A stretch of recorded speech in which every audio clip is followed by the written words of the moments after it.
HBO turns the wheel again by revisiting Westeros in a new timeline through the eyes of a green hedge knight and his bold squire. This time, however, a knight of the Seven Kingdoms dares to embark on themes and tones that the HBO franchise has only just touched on before. And Game of Thrones' charm, heart, and humor have never been more enthralling. The 6-episode season, adapted from George R.R.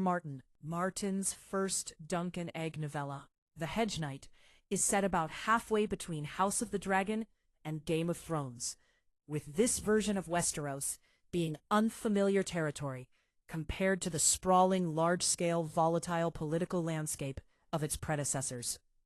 Rather than from high lords vying for the throne, Ira Parker's A Knight of the Seven Kingdoms Season 1 tackles Westerosi politics from the perspective of Dunk, soon referred to as Sir Duncan the Tall, a flea-bottom-born, largely built hedge knight who heads to the tourney of Ashford after the death of his mentor, Sir Arlen of Pennytree. On the way, he meets a bold and wise young boy, Egg, Dexter Sol Ansel, who insists upon being his squire, with the tourney teaching Dunk and Egg that not all knights subscribe to the honorable code he was taught.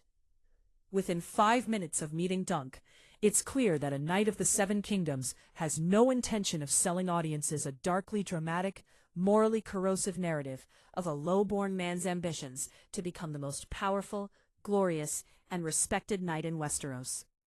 This isn't that story. Rather, this is a simpler tale of a knight trying to prove his worth so a lord will hire him, with little to lose but his oath and honor. Energizing the franchise, A Knight of the Seven Kingdoms maintains its focus on the often overlooked smallfolk, behaviorally unconventional lords, humble livelihoods, and occasionally repulsive aspects of the lives of those born outside nobility. In that change lies A Knight of the Seven Kingdoms' refreshing allure. A Knight of the Seven Kingdoms manages to brilliantly balance its comedic edge with more serious, emotionally driven turns. This isn't a show that's trying to be Game of Thrones in scale and darkness, with such contrasts also resulting in some unsubtle and surprising instances of mockery against the original series. But that humorous, more lighthearted tone is exactly what compellingly sets the series apart within HBO's sprawling franchise.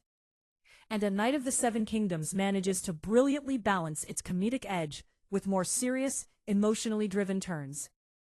Overall, A Knight of the Seven Kingdoms is a rare triumph for the good of heart in Westeros.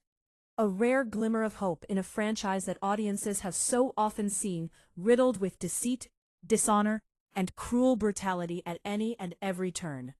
Those elements can still be found, but through Dunk and Egg's buddy comedy-like journey at Ashford, there's more hope to be found in Westeros, not just for the small folk, but for the lords and leaders of the realm above them that is in desperate need of good men. A Knight of the Seven Kingdoms Season 1 succeeds in depicting the Game of Thrones franchise's most pure, charming, and uplifting on-screen tale yet. From beginning to end, A Knight of the Seven Kingdoms Season 1 succeeds in depicting the Game of Thrones franchise's most pure, charming, and uplifting on-screen tale yet. Audiences will find more smiles and laughs than dread or shock, amid the well-paced twists and turns of the tourney, with the delight and utter sweetness of this story being possible through the instantly gripping chemistry between Peter Claffey and Dexter Sol Ansel as Dunk and Egg.